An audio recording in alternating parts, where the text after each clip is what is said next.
Ladies and gentlemen, good day to all of you. It is an honor to stand before you today. I am Chini Sofia Vergonia and I'm here to address a pressing issue that affects many of our youth and citizens in the digital age known as cyberbullying. In an increasing connected world, online harassment is becoming more frequent and harmful, especially in countries such as the Philippines, where social media is a dominant part of daily life. In the Philippines, cyberbullying has emerged as a serious national concern, with over 76 million internet users. Filipinos are among the most active social media users globally. While this brings many benefits, it also exposes people, especially children and teenagers, to harassment, threats, and abuse online. According to a 2019 UNICEF report, nearly 1 in 3 Filipino students aged 13 to 17 has experienced cyberviolence, including cyberbullying. These online attacks often lead to anxiety, depression, social isolation, poor academic performance, and in severe cases, even suicide. Cyberbullying knows no boundaries. It happens through messaging apps, comments on posts, and even anonymous platforms. What makes it more dangerous is that it can occur at any time, reach wide audiences instantly, and often goes unreported. The Philippine government has addressed this issue through several laws and programs.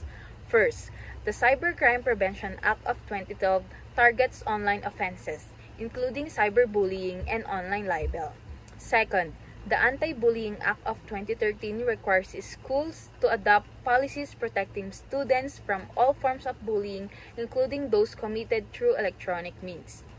In addition, the Department of Education has launched programs to raise awareness, train teachers, and provide support systems in schools.